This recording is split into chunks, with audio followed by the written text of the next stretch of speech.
Thank you, Professor, for your very nice introduction. Bismillahirrahmanirrahim. Professor Takashi Shiraishi, President of the National Graduate Institute for Policy Studies, Excellencies, Ministers, Members of the Parliament, Ambassadors, and Member of the Diplomatic Corps here in Tokyo, distinguished guests, ladies and gentlemen.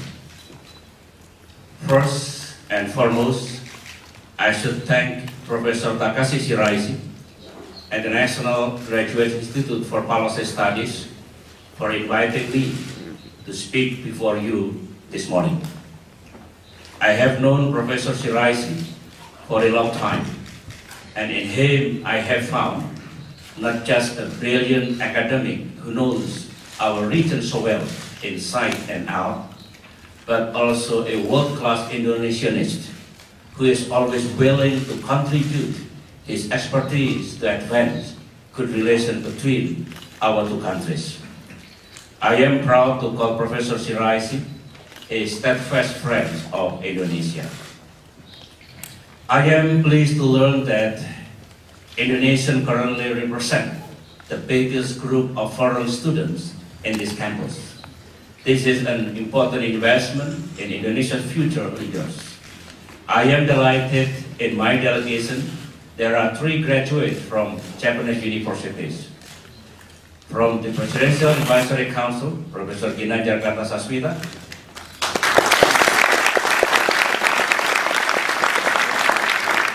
Cabinet Secretary, Dr. Tibo Alam,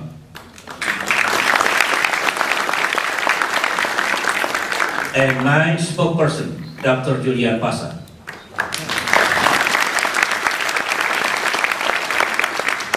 This also shows close ties not only between Japan and Indonesia, but especially between GRIPS and the Indonesian people. Since its foundation, GRIPS has become a globally benefit center for public policy research and education. It has provided space and tools for greater intellectual cooperation among members of the government, industrial, and academic circles around the world. Indonesians who graduated from GRIPS have gone on to dedicate their expertise toward Indonesia's national development. So thank you, GRIPS, and thank you, Japan, for this genuine act of friendship.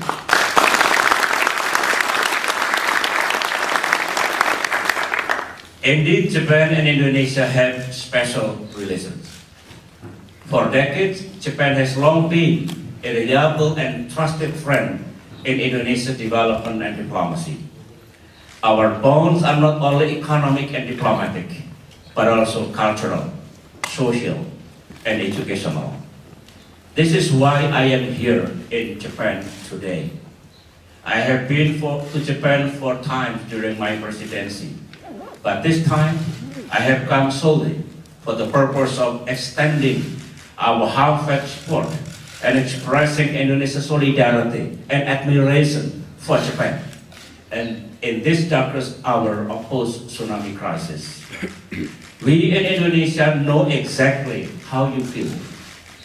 We experienced the worst disaster ever in 2004 during the earthquake and tsunami in Aceh and Nias. You should know that no one can ever be ready for a disaster of the scale that happened in Indonesia and Japan. And the pain, the emotional pain, will be with us for quite some time. Feelings of sorrow, sadness, and even helplessness will overwhelm you. Give yourself a moment to cry. And then you feel fine. And you have already that everybody is reaching out to everybody. That there is no shortage of helping hand. That the whole nation become closer in one spirit.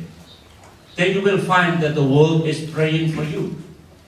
And then you will find that the greatest force in the world, much stronger than earthquakes and giant tsunamis, is the force of the human spirit.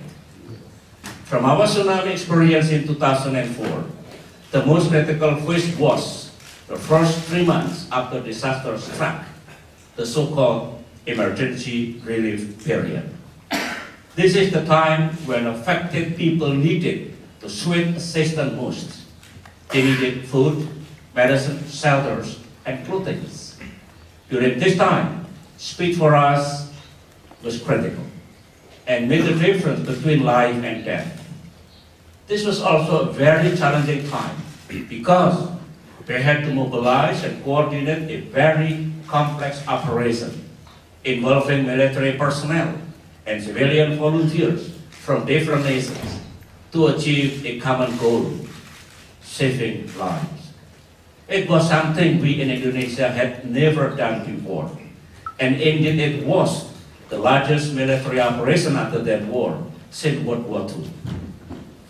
An important thing that we learned during this time was the need to constantly improvise.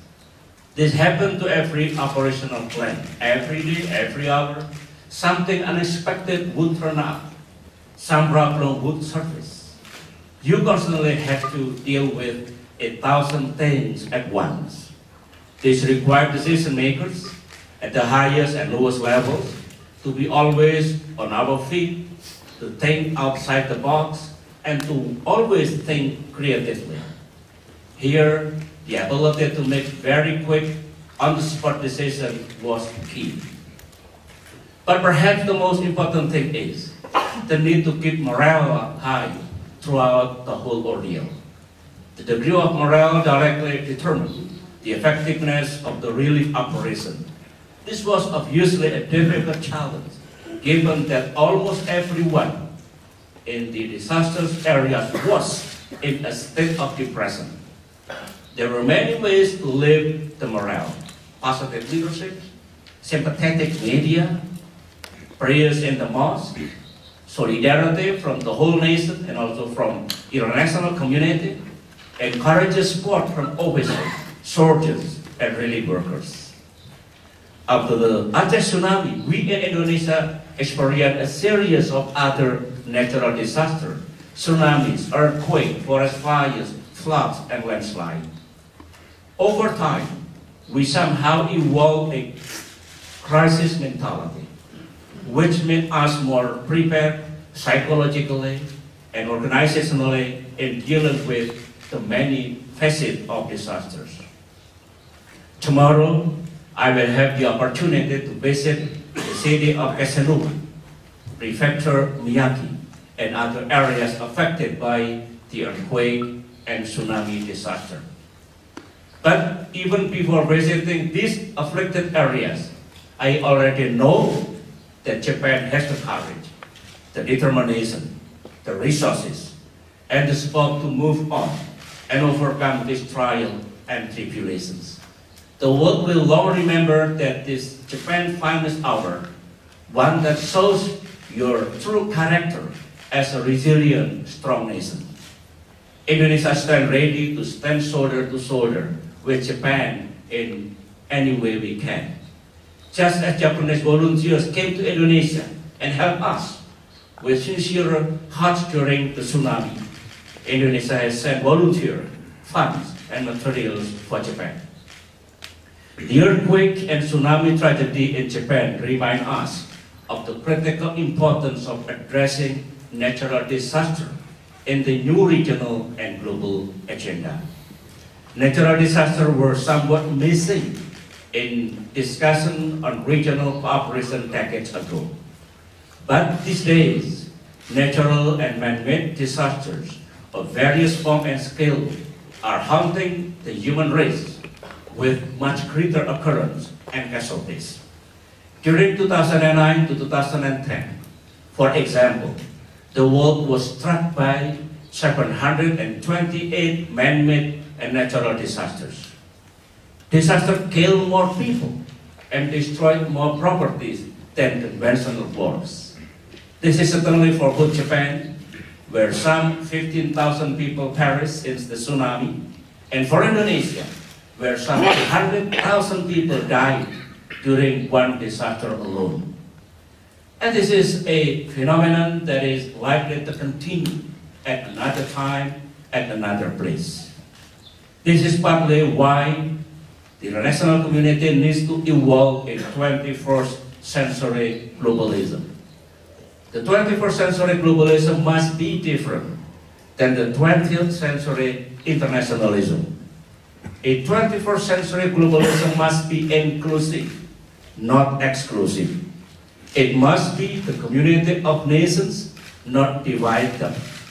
It must be address common global challenges rather than directed to certain countries. And it must be based on cooperation rather than confrontation. This is important because more than ever, most of the challenges we deal with at the local level have global dimension. Floods and prolonged drought may be local, but they are a symptom of a global climate change. Unemployment may be local, but it is also a global phenomenon in both developed and developing countries. Food prices may get higher at local market, but it may be due to factors that are global in nature. The high price that we pay at the petrol station is part of the global dynamics of oil supply and demand.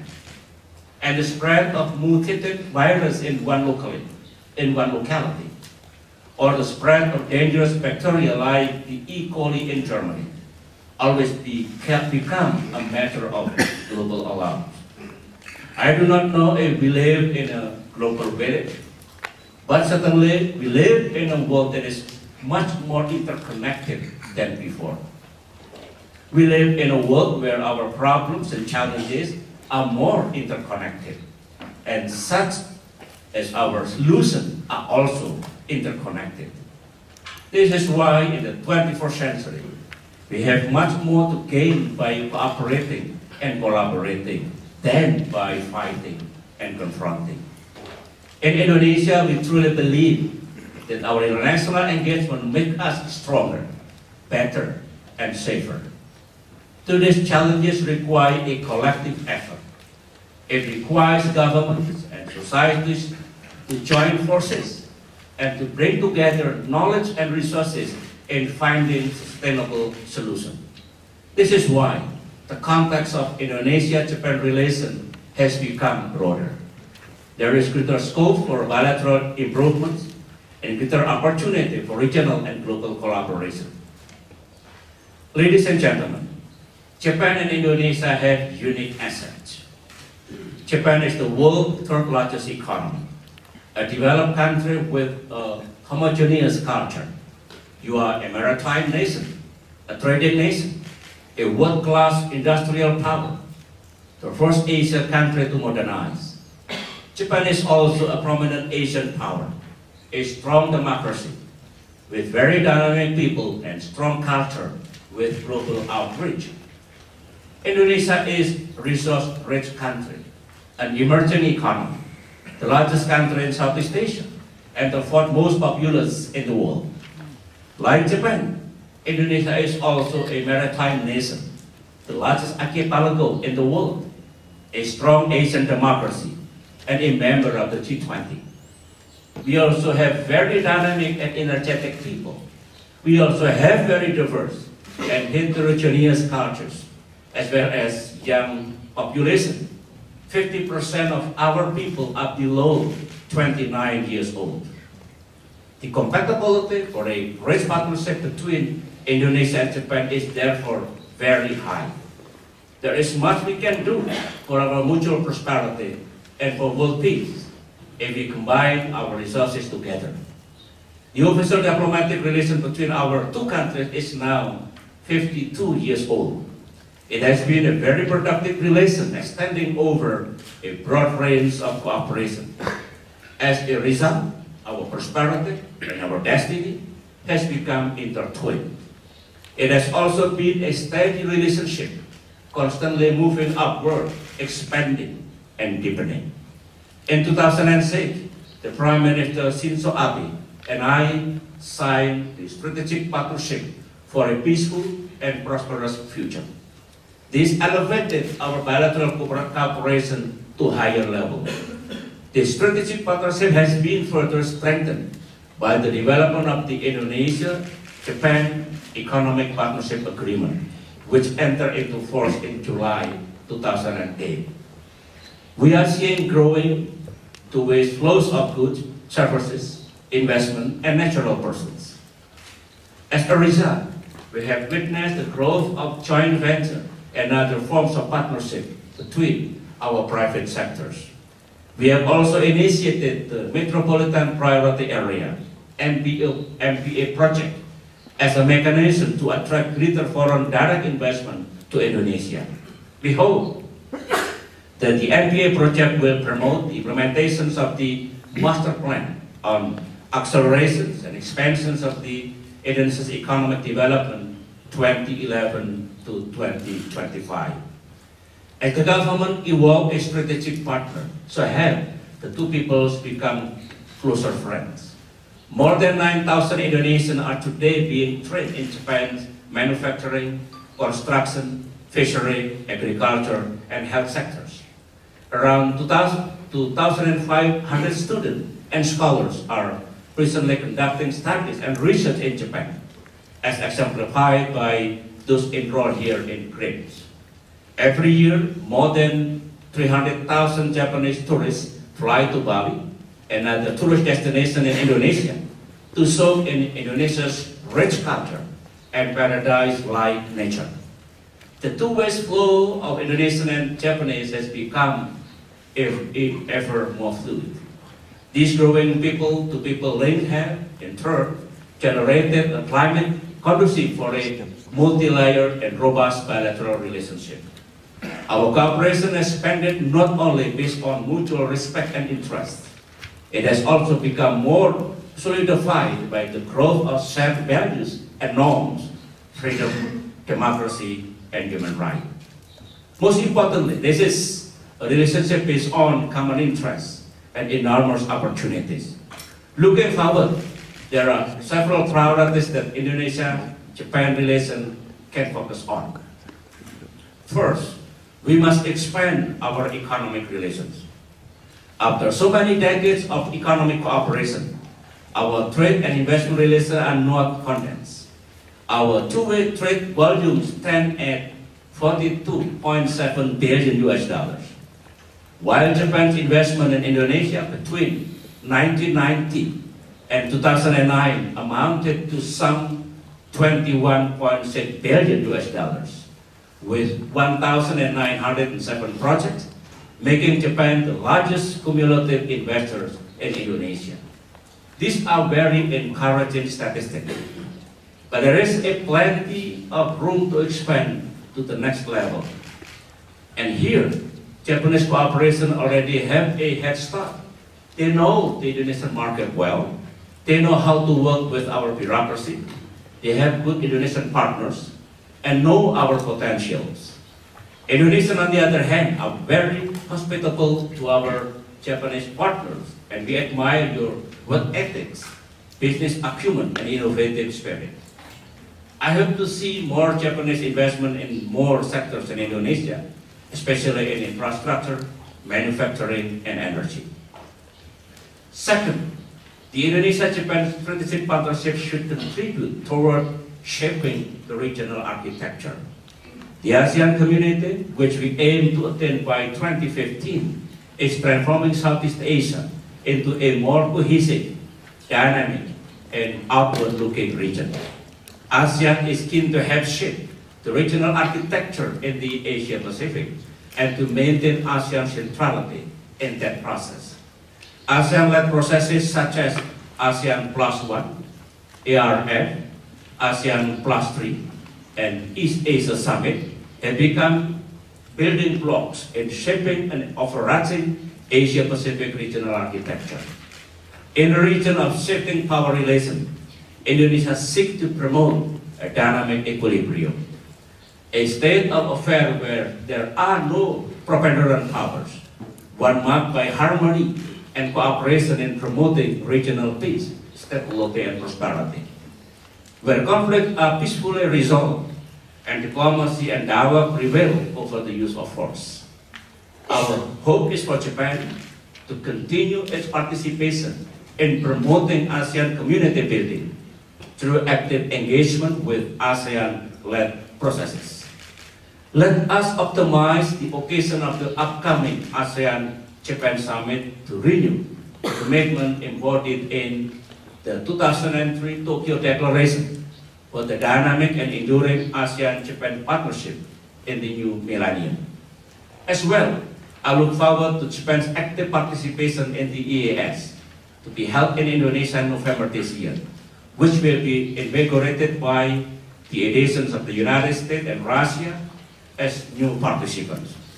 The occasion will provide a unique opportunity to discuss a wide range of issues confronting our region today. I am confident that Indonesia, Japan, and ASEAN can play a constructive role in promoting a more peaceful, durable, and prosperous regional order. Third, the Indonesia-Japan strategic partnership should contribute toward overcoming simultaneously the threat of environmental degradation and energy scarcity. Indonesia is a mineral-rich country. However, to create a sustainable economy and to become a responsible player in dealing with environmental issues, Indonesia must also enhance the use of green technology in order to manage mineral resources. Consistent with the agreement endorsed by the G20 Pittsburgh Summit, Indonesia has set up a target of 26% greenhouse gas emission reduction from business as usual level, 6% of which come from energy sector. Japan has experienced success in managing its mineral resources without reducing the competitiveness of its domestic product. At the same time, it has prioritized the achievement of a green economy through developing renewable energy sources. Our two countries are closely working together to support Indonesia's effort in mitigating the impact of climate change. With Japan's continued assistance, Indonesia is more confident to meet its target of reducing greenhouse gas emissions. However, this only provides a portion of the equation. Indonesia and Japan must also enhance cooperation in generating innovation in the energy sector. We must work together to optimize our energy mix by reducing fossil energy share and substituting it with renewable energy sources like biofuel, geothermal, solar, and wind, as well as cleaner energy sources such as clean coal and natural gas. These are some of the areas that can be built upon as the basis of our cooperation in managing the world's natural resources, enhancing biological diversity, and conserving the global environment. Finally, fourth, the Indonesia-Japan strategic partnership should aim at developing stronger effort in mitigating and managing the impact of natural disasters. Our two countries share similar geographical features. We are both chains of islands on the rings of fire that makes us prone to similar type of natural disaster, volcanic eruption, earthquake, and tsunamis. Living with such conditions, we should remind ourselves again that we have to strengthen our capacity in responding to natural disasters. Indonesia has cultivated a national mindset to cope with natural disasters. Disaster management has become an important feature in our national development strategy.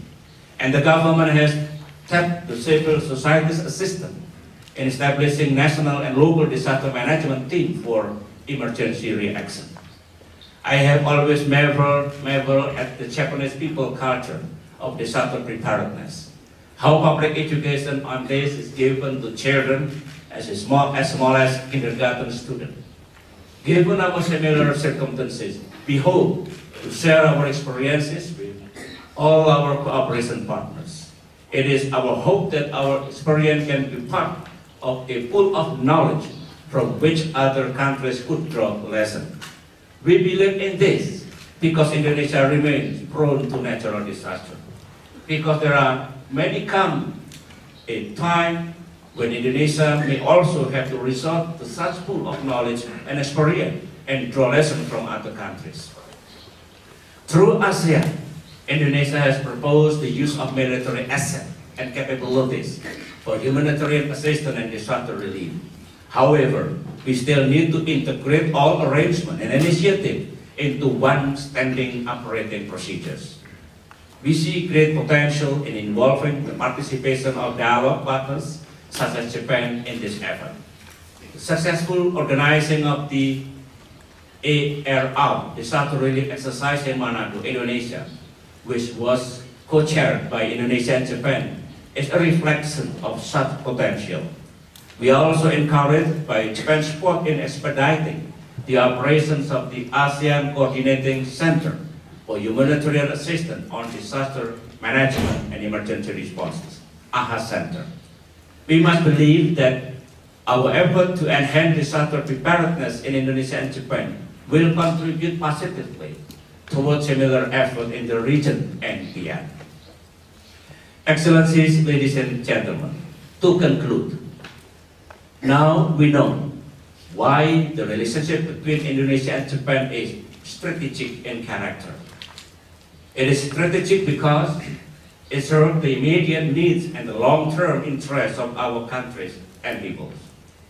It is strategic because it is relevant to the emerging regional and global challenges. And it is strategic because it contributes to a better world for future generations. I thank you.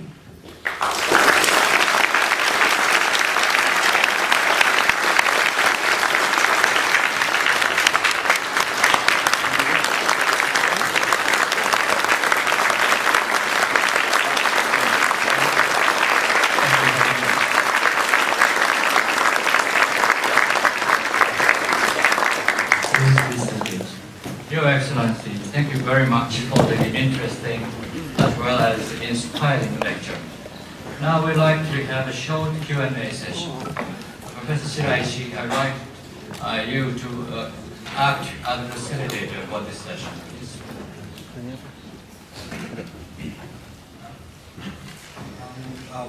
President Yudhoyono welcomes some of the questions, so please don't hesitate to ask whatever questions you have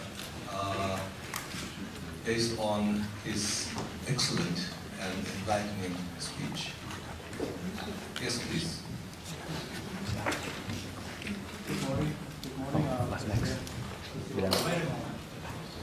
Good morning, President Susilo, Bambang, Yudhoyono. My name is Maxensius Trisambodo. I'm a PhD student in Greece. Welcome to Greek President.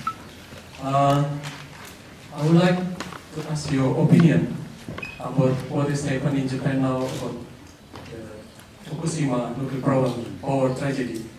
Actually, what Indonesia can learn from this situation, especially for the long-term strategic energy planning for power plant ID in Indonesia. What do you think about this one? And the second thing, we are a Greek student also prepares as open letter for Mr. President. But basically the open letter is what we learn from Japan, or the Ichiban spirit, what young generation of Indonesia can learn and adopt in Indonesia. Maybe sometime our friend in Greek will give the letter to you, Mr. President. Thank you very much.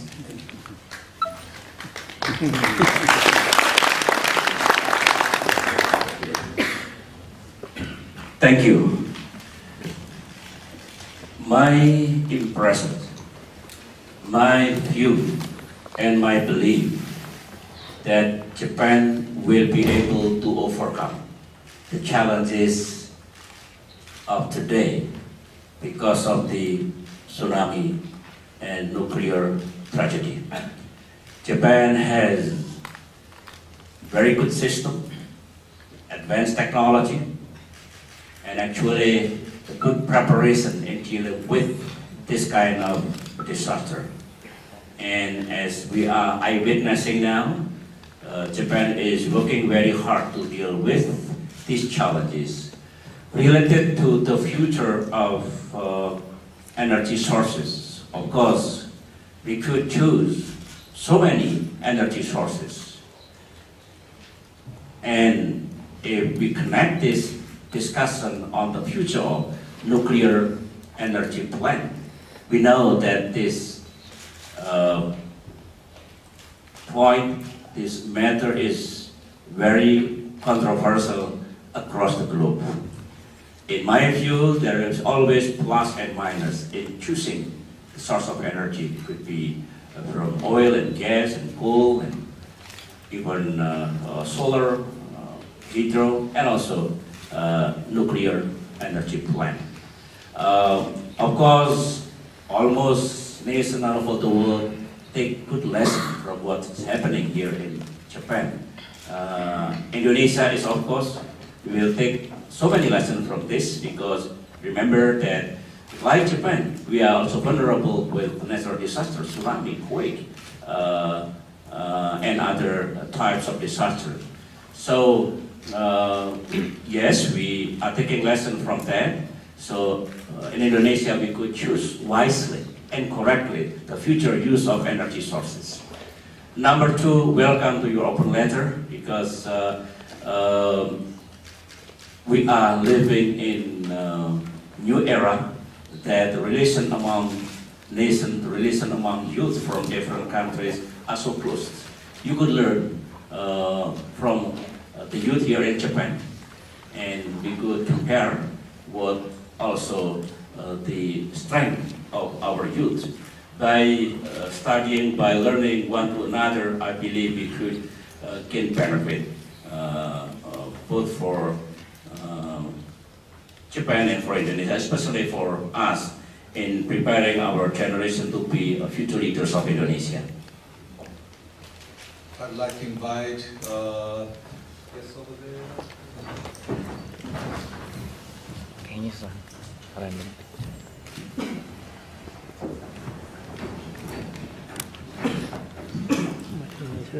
My name is Kento Ozaki. I'm a student at GRIPS. And it's an honor to listen to your lecture today. Thank you for coming to our school. I'd like to ask one question today regarding the international trade policy of Indonesia and ASEAN.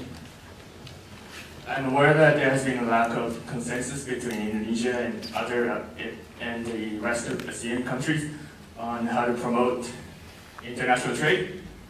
While Indonesia puts priorities on promoting more trade within ASEAN countries, the interests of the rest of ASEAN countries are shifting towards the TPP. What I'd like to ask today is what you think is the ideal international trade path, policy path Indonesia should take and the rest of ASEAN countries should take. Why you think so, and how you think you can achieve it. Thank you. Thank you. I believe that the world must be having a fair and safe framework on international trade.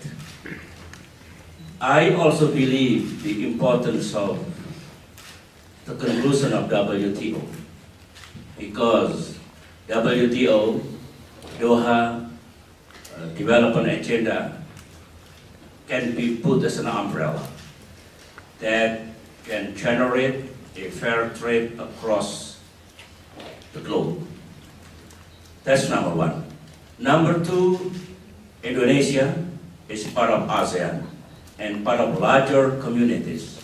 We joined the ASEAN as a founding father. We also joined APEC, East Asia Summit, and also the G20. So in this connection, Indonesia supports the idea of maintaining open trade and investment.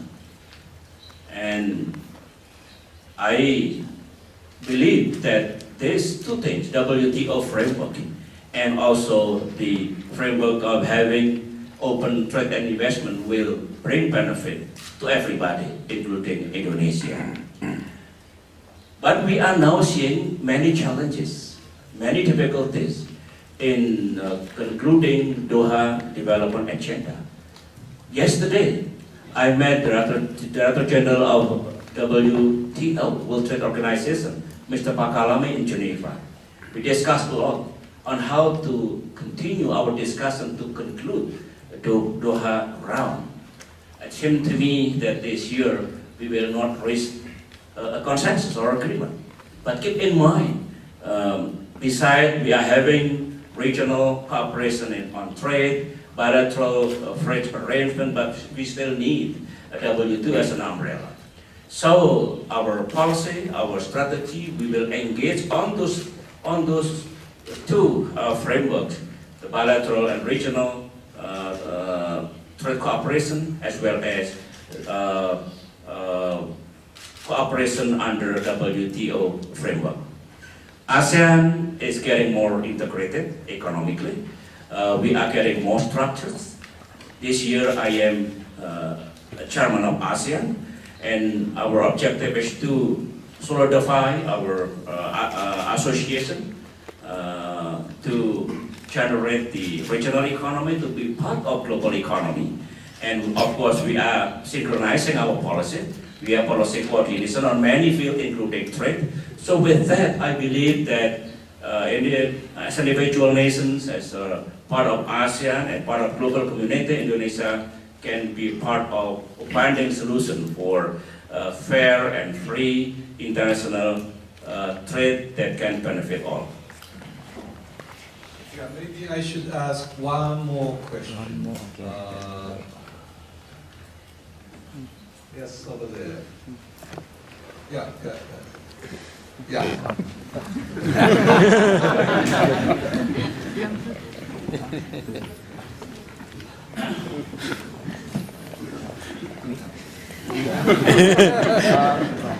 Thank you very much, Mr. President, for your opportunity. And it's an honor for me, and I'm speaking on some points to be asked. The first one is about the vision of Indonesia in 2030. As you know, we have read the documents, and it is stated on the documents that Indonesia will be the 5th largest economic power by 2030, with an average growth of 7.2%. And then to reach the goal, one keyword that is stated on the documents is synergy between all political and all economic power in Indonesia to become a consensus.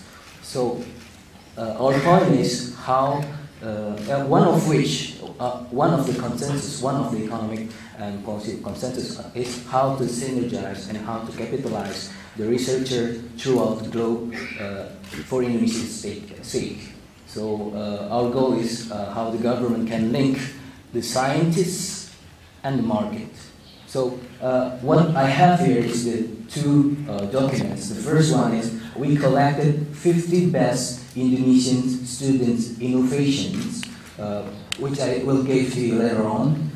This is the proof of our contributions, the proof of our love to our country, Indonesia.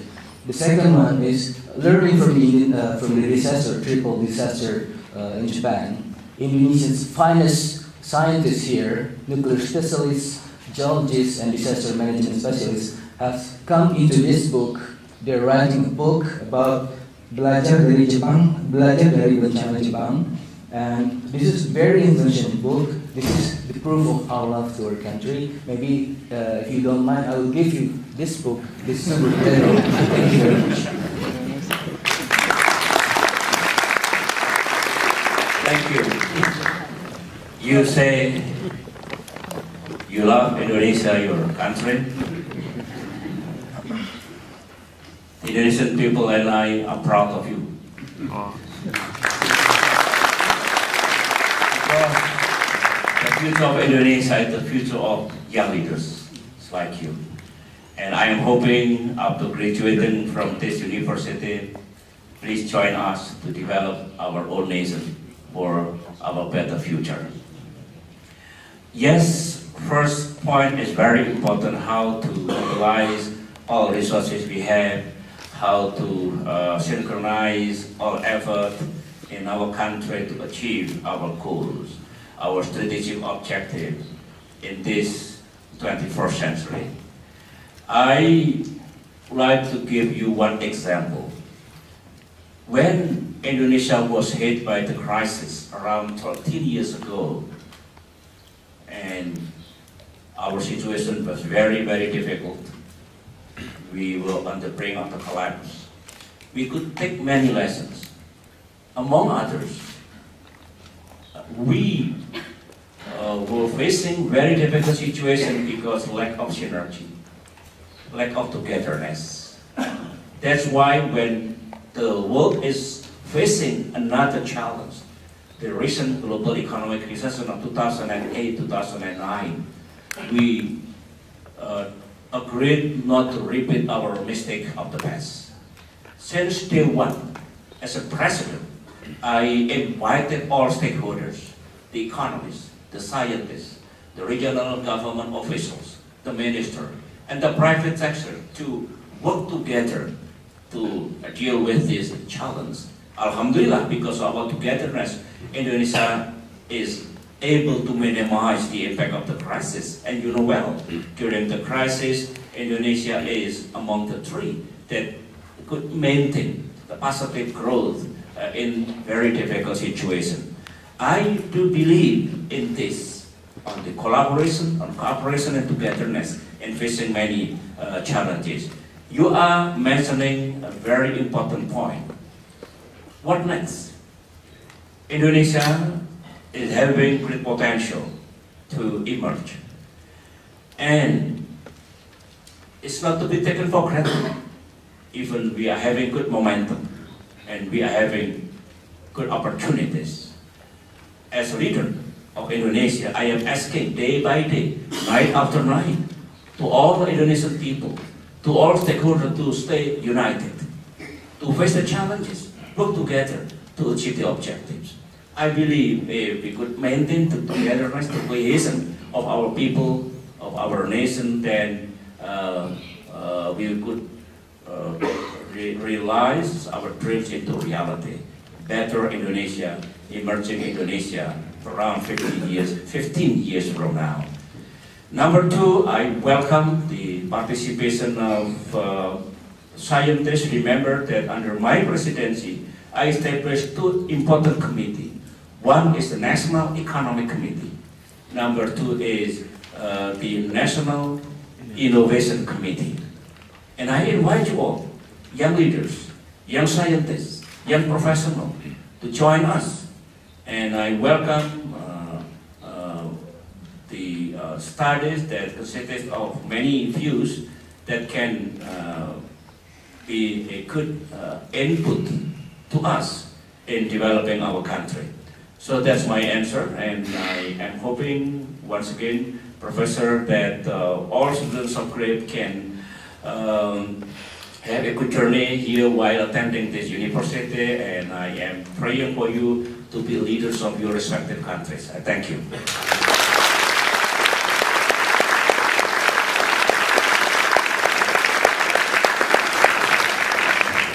Unfortunately, the time is running up. I would like to say once again that it was a great honor for me as well for GRIPS as a whole to welcome, to have Mr. President Yudhoyono here and for his very enlightening public lecture.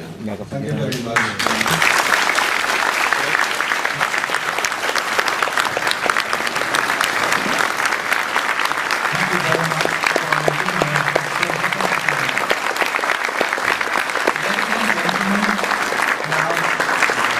His Excellency and the Indonesian delegation will now lead GRIPS immediately for their next engagement.